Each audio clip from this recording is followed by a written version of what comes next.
Bismillahirrahmanirrahim. Elhamdülillahi Rabbil alemin. Ve salatu ve selamu ala seyyidil mursalin. Ve ala alihi ve ashabihi ecma'in. Жараткан Аллах Субхану ва Таалага чексиз мактоолор болсун. Сүйүктүү пайгамбарыбыз саллаллаху алейхи ва салламга Аллах Тааланын үзгүлтүксүз салават саламдары болсун. Урматтуу мусулман бир туугандар, бүгүнкү жума күнүңүздөр куттуу болсун. Жараткан Аллах Субхану ва Таала мына ушундай берекелүү куттуу күндү аткарган бардык ибадатыңыздарды, жума намазыңыздарды кабыл кылсын. Аллах Субхану ва Тааланын бизге берген нематтары аябай көп экен. Ошондон Аллах Таала Куранда айтат: Аузу биллахи минаш шайтанир раджим ва ин таудду ниъматаллахи ла тухсуха. Алланын силерге берген нематтарын, анын сыйын, белегин эсептей турган болсоң, анын эсеби жок дейт. Башка бир аятта: "Ва ма бикум мин ниъматин фа миналлах", ушул силердеги бардык Алланын нематы, ал ден соолук нематы, бала бакыра, ата эне, рызкы, эң негизгиси жашаган мекенибиз, бардыгы Алладан дейт. Ошондон 3-чү бир аятта Аллах Таала: "Я айюханнас узкуру ниъматаллахи алейкум" дейт. О адамдар, силер Аллах Тааланын силерге берген рызкысын дайыма эстеп жүргүлө дейт. Демек ошого биз шүгүр кылышыбыз керек, эстешибиз керек. Мына ошол нематтардын бири бул мекенди сүйүү экен. Мекен. Аллах Субхану ва Таала бизге ошондой сонун кооз мекенди берди. Кыргызстан деген, ошол жерде жашап атабыз, ата бабаларыбыздан мурас калган. Демек ошол өзүбүз жашаган жерди, топуракты урматтап, сыйлап, мекенибизге кызмат кылалы. Пайгамбарыбыз айтат: "Ман асбаха минкум аминан фи сирбихи ва муафан фи жасадихи ва лаху кута яумихи факааннама хизатид дунья бихазафирихи." Манеси, бир адам эрте менен көзүн ачса, баарыбыз түндө уктайбыз, эрте менен турабыз. Ошо эрте менен турганда жашаган мамлекети тынч болсо, жанына, бала чакасына, малына, намысына эч бир коркунуч жок болсо, муафан фи жасадихи, ден соолугу таза болсо, алты саны аман болсо, валаху кута яумихи, анын бир күндүк тамагы, азыгы өзүнө, үй бүлөсүнө бар болсо дейт. Пайгамбар айтат: "Дүйнөдөгү эң бай адам ушул" дейт да. Бардык дүйнө ушул адамдын колунда экен дейт. Бул пайгамбарыбыз саллаллаху алейхи ва салламдын сөзү. Демек чындыгында бул дагы Кудайдын бизге берген нематы да. Ошондон бул немат жөнүндө дагы кыяматта биз суралат экенбиз. Куранда "Вала тусалунна яума изин анин наим" дейт. Пайгамбарыбыз бир күн бир канча риваяттар менен келет эми. Чак түштө дейт, көчөгө чыгат. Жолдо Абу Бакырды көрөт. Абу Бакыр, эмне кылып жүрөсүң?" десе, "Ушул сизди үйдөн чыгарган нерсе мени да чыгарды" дейт. Пайгамбар ачка, үйдө эч нерсе жей турган жок, ачка чыгыптыр да. Анан Умар ибн Хаттабды көрүп калыптыр, ал дагы ошондой болуп чыгыптыр. Анан эмне кылабыз деп, үчөөбүз тең ачка. Анда баланчанын үйүнө баралычы деп, баланчанын үйүнө барса, ансорлордон күйөөсү жок экен, аялы эле бар экен. Пайгамбарыбыз "Ассаламу алейкум ва рахматуллах" деп үйдүн эсиге саламдашып атат, үйдөн бирөө жооп береби деп. Бирок пайгамбарыбыздын бизге берген саламын кайра уккум келип, дагы 2-3 жолу кайталата койдум дейт да пайгамбарыбыздычы. Анан 3-чү жолу пайгамбарыбыз дайыма сүйлөгөндө 3 жолу сүйлөп, 3 жолу бата кылып, жай сүйлөчү экен. 3-чүсүн айткандан кийин эч ким үйдө жок окшойт деп басып жөнөгөндө жана аял чуркап чыгат дагы: "Кечиресиз Алланын элчиси, биз барбыз. Болгону сиздин саламыңызды кайра уккум келди" дейт. "Кош келипсиз" дейт. "Баланча кожоюн үйдөбү" десе, "Ушул суу алганы кетти эле, азыр келип калар" дегиче болбой жанагы күйөөсү келип калды. Ошондо ал үйүндөгү бар нерсесин берип, хурмасын берди дейт. Бергенден кийин ошол тамакты жеп отурганда пайгамбарыбыз айтты да ушул. Бул Такасур сүрөсүндө келет. Ушул нимат жөнүндө дагы кыяматта сураласыңар дейт. Бир хурма жөнүндө гана дейт. Карасаңыз, сураласыңар дейт. Ал жерде эт тартууланды, башка нерселер болду, башка риваяттарда. Демек, булардын бардыгы нимат. Кудай Тааланын бизге берген мекени, Кыргызстанды жер кылып, мекен кылып бизге. Демек, бул дагы биз өзүбүздүн көз карегибиздей сакташыбыз керек.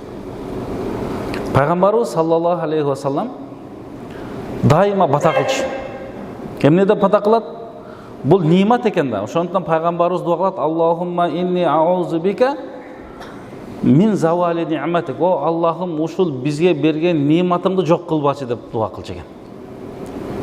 Өзүңдүн ачууңдун карындан сактачы. Тахаввул афиятик. Мына бизге афият деген бизге чын ден соолук бердиң. Ушул башка жака өзгөрүп кетпесин деп пайгамбарыбыз дайыма бата, дуа, тилек кылчу. Биз дагы ошондой кылалы. Намаздан кийин өзүбүзгө, үй бүлөбүзгө, мамлекетибизге жакшы бата, дуа, тилектерди кылалы. Пайгамбарыбыз саллаллаху алейхи ва саллам барыбызга маалым, биринчи ислам келип, Жебреил Иқра деген сөздү, сүрөнү айттырып, элге жеткиргенде исламды алып келгенден кийин баары каршы чыкты. Туугандары каршы чыкты, көпчүлүк адамдар каршы чыкты, бирок Алла Таала хидаят берип, мусулман болгондор болду. Бирок пайгамбарыбыз акырында Мадинага чыкканга мажбур болду да. Мадинага көчкөнгө мажбур болду. Ошол Мадинага чыгып кетип атып, мына ошол сөздү пайгамбарыбыз айтып атат. Караңыздар. Ма атиябука мин баладин. О Макка дейт. Азыр биз мына умрага барып атабыз, ажылык кылабыз. О Мекке, кандай жыпар жыттуу шаарсың деп атат.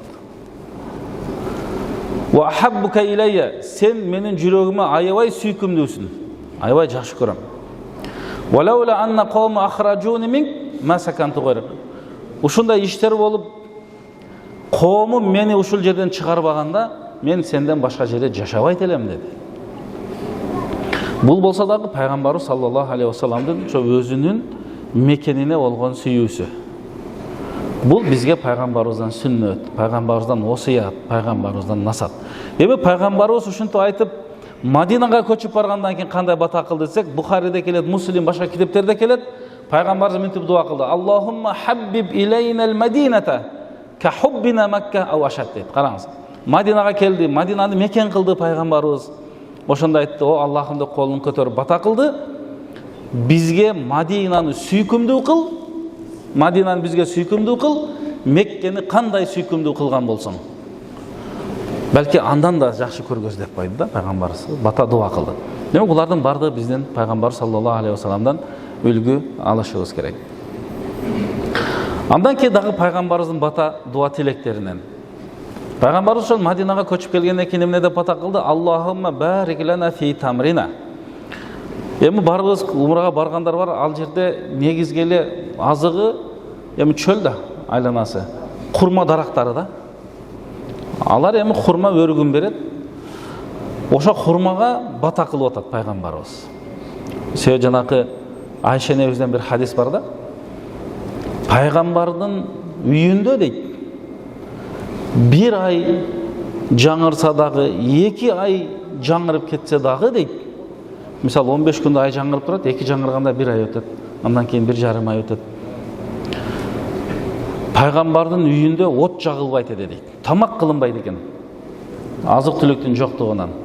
Ошондо кантип жашайт элеңиздер деп Айша энебизге айтса, асбадан дейт. 2 нерсе: суу жана хурма дейт. Хурма өрүгү, тамак. Ушуну менен эле жашайт элек дейт. Ошондон пайгамбарыбыз: Аллахумма барик лана фи тамрина. Аллахым биздин хурмабызга, хурма өрүктөрүбүзгө берекеңди бергин. Аллахумма барик лана фи мадинатина. Аллахым биздин Мадина шаарыбызга берекеңди бергин. Аллахым биздин таразабызга берекени бергин.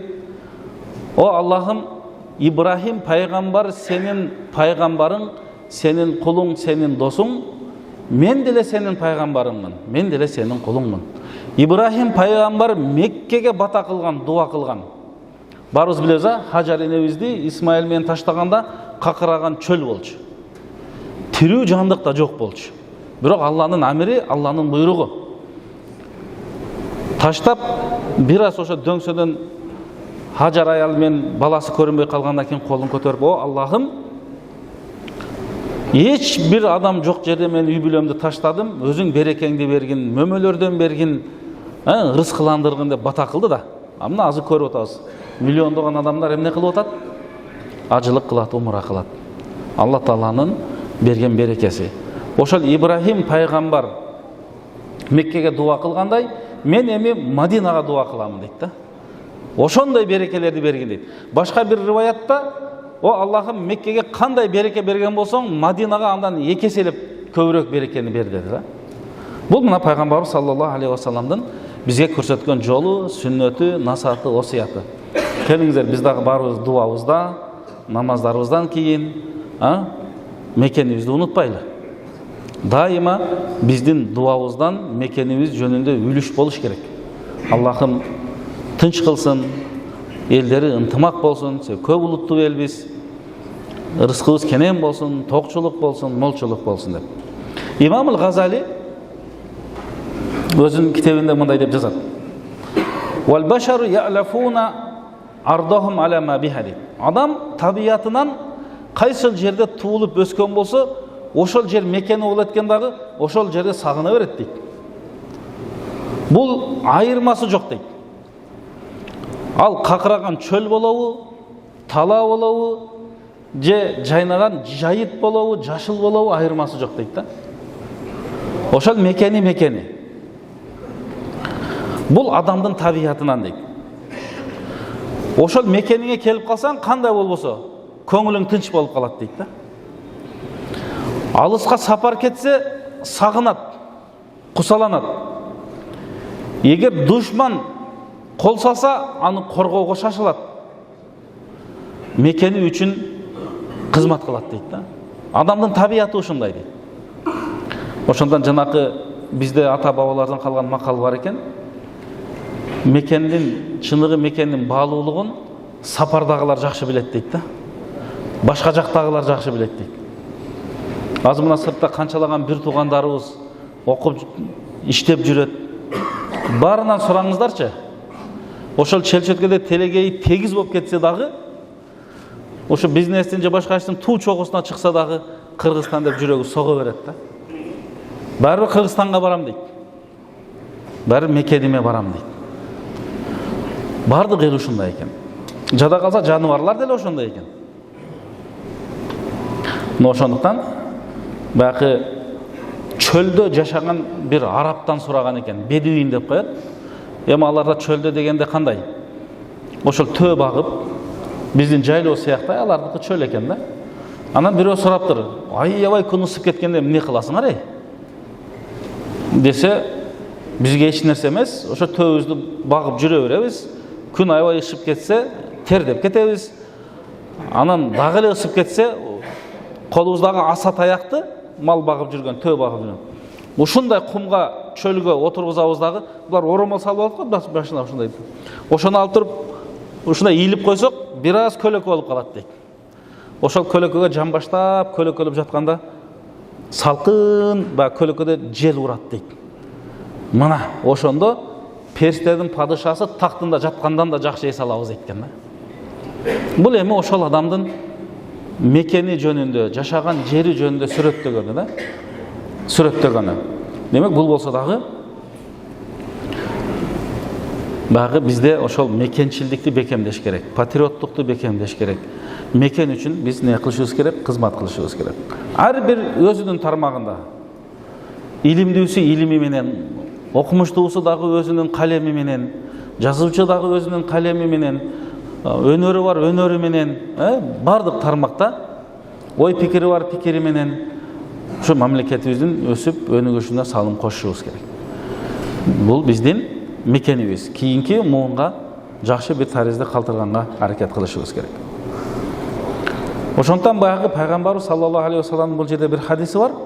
Бул хадисте пайгамбарыбыз айтат: "Сабун яджри ажрухунна ва хува фи кабри ба'да маутихи" дейт. Ошо 7 түрдүү ишти адам аткарса, бул дүйнөдөн өткөндөн кийин деле анын сообу кыяматка чейин жете берет дейт. Ошонун биринчиси пайгамбарыбыз айтат: "Ман аллама илман" дейт. Ким илим үйрөтсө дейт. Өзү үйрөнүп, үйрөтсө. Шариат илимин, бизде шариат илими бар, Куран бар, фикх, хадистер, тафсирлер бар, андан башка илимдер бар. Демек, бул жерде пайгамбарыбыз бекеринен биринчи илимди айткан жок. Эгер өнүгөбүз десек, анда илимге басым жасашыбыз керек. Илим менен, тарбия менен, практика менен анан бардык нерсени биз алып кете алат экенбиз. Демек, биринчиси илим. Экинчиси пайгамбарыбыз бул жерде айтып атат: "Ау ажра нахран", же канал казып суу чыгарса, же кудук казып суу чыгарса дейт. Ошол кудуктан эл ичет, жаныбарлар ичет. Ал каналдан канчалаган эгиндер, бак дарактар ичет. Турушу сооп да. Ау гараса нахлан, же дарак отургузса дейт.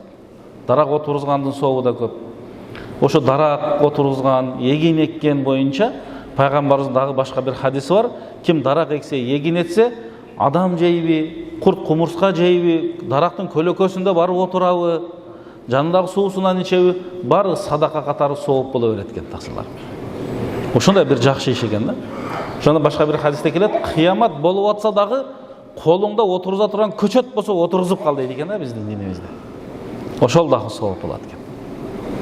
Андан кийинкиси ман бана масжидан, мечит курса дейт. Ким мечит курса, анын курганына салым кошсо, ушулардын бардыгы соопту. Мечит бул Алланын үйү.